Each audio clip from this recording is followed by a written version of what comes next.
Hey, this is Jeremy, and it's finally time to talk about Anora. Me go fuck myself, me fuck myself, you go fuck yourself and your fucking motherfucker! Guys, you are not ready for this movie. What a ride. So as everyone knows, Anora won the Palme d'Or at the Cannes Film Festival back in May. And I think we've all been itching to see it ever since. I saw it 2 nights ago at the Montreal premiere as part of the Festival du Nouveau Cinéma, and it did not disappoint. The film is directed by Sean Baker, who's been directing films since 2000, but I think most people became aware of him with Tangerine back in 2015 because he shot that whole movie on an iPhone, and that was a big talking point at the time. I'm shooting this video on an iPhone, so Sean's impact.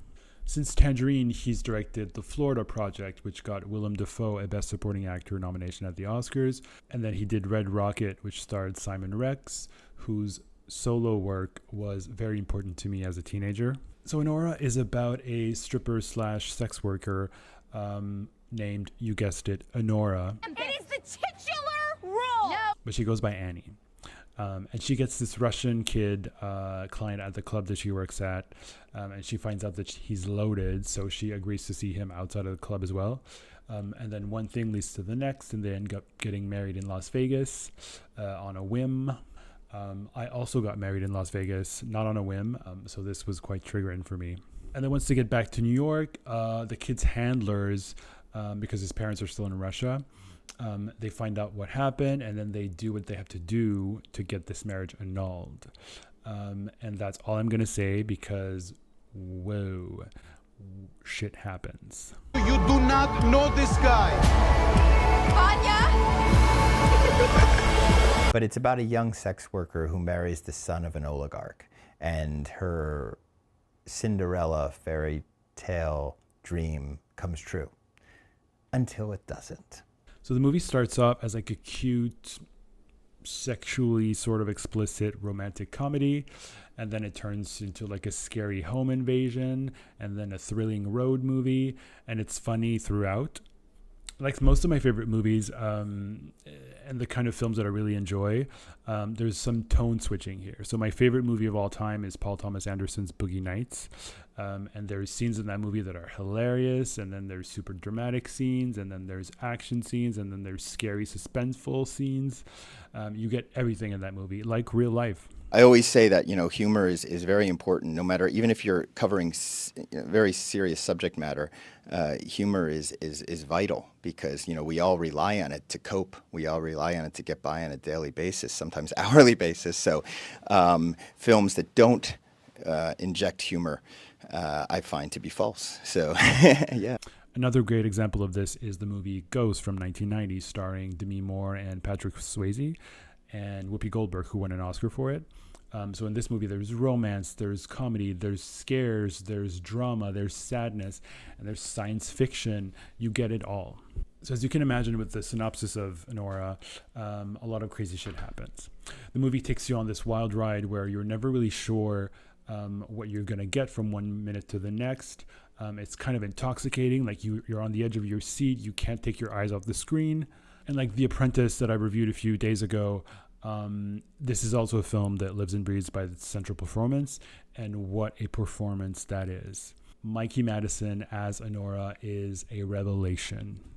Well, she's not exactly a revelation to me because I've been obsessed with her for years.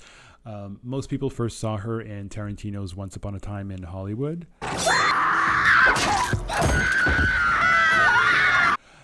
Or even Scream 5. Live and just stop! Fuck you, Amber. I'm not the fucking killer! I know. But she was on this FX show called Better Things, created by Pamela Adlon for like 5 seasons. And she was absolutely incredible in that. And that's when I first discovered her. No, you're a cunt, Mom. No, you're a fucking cunt, Mom. Max. No, you're a fucking cunt, Mom. You're a big fucking cunt, Mom. It's always so gratifying when you see someone and you're like, oh, that person has it. That person's a star. And then sometime later, they get like this big breakthrough. It's like, okay, I know what talent is. I know it when I see it. Maybe I should be an agent. So Sean contacted her after seeing her in Scream 5, and he was like, hey, like I have this movie idea for you. If you're down to do it, I'll write it for you. We happened to go see Scream on opening weekend, and saw Mikey and said, okay, that's it. We're sold. It was a combination of those two performances. I turned to Samantha, who I saw the film with, and I said, we're calling her reps the minute we step out of the theater. And of course she said yes.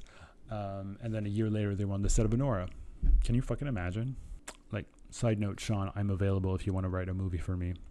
I'll strip, I'll learn to fight, I'll learn to dance, I'll learn to sing, whatever you need, I'll do it. So anyway, Mikey does it all in this movie. She brings the drama, she brings the tears, she's screaming. She has an amazing comedic timing, total range. It's a fraud marriage, and we're getting in an old ASAP. It's a nice fucking God. Be a fucking man and talk to me.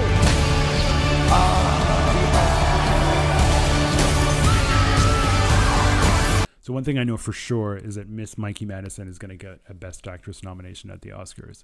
100%. I haven't seen everything, including Nicole Kidman and Baby Girl. But if the Oscars were held today, I would give her the award. The supporting cast is also excellent. This Russian kid, Mark Edelstein, I have no idea where Sean Baker found him, but he is amazing. His screen presence, like, it's astonishing. You can't take your eyes off of him. He's hilarious and has a great, like, physical comedy. And his scary, like, Russian and Armenian handlers are all super excellent.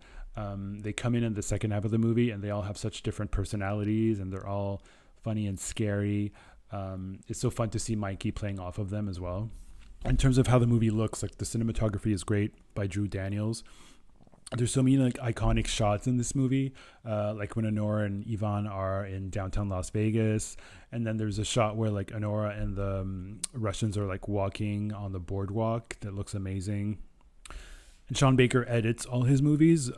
He sees it as, like, an extension of the vision, which for writers and directors, when you think about it, it's kind of crazy that they would, like, entrust somebody else with the editing of their movie. I mean, I know the directors spend basically every day in the editing room with the editors, but when you already see it playing inside of your head, like, might as well just edit the whole thing. So as for the Oscars, I think we can expect Anora to place in the Best Picture category for sure. Hopefully Best Director for Sean. Obviously Best Actress for Mikey, and Best Original Screenplay, which I think is its best chance of winning something. The script is just amazing. It's a total knockout. And I would love to see some of the supporting cast nominated as well, particularly Mark Edelstein and Yura Borisov. Anora comes out on October 25th. You guys should all go see it. It's a crazy, wild ride that needs to be experienced in a theater with, like, a packed audience. I really hope it breaks through and that word of mouth kind of makes it into this huge box office hit, because it's great. And then I think everyone involved deserves it to be a huge hit. And lastly, I want to say something about the ending. I'm obviously not going to talk about specifics, but the final scene is one of those scenes that's kind of left up to interpretation, and everybody can take away what they want from it. And it's funny, as we were walking out of the screening, a friend I was with said something about it, and I was like, oh shit, like, that's what you got from that? I had experienced it in a completely different way, and honestly, like, it really hit me like a Mack truck. It's kind of like, for some people, whether you're born into it or you kind of end up in certain life circumstances, sometimes there's these things that happen that kind of give you a glimpse of what life could be. Things or people that give you hope for, like, that your destiny could change. And then because of something external or because of your own self-sabotage, the opportunity kind of slips away. And you come back down to earth, and you're like, you have the realization that no, like, maybe you're not meant for happiness in this life. This other thing is what you really are, and that's what you're going to be forever.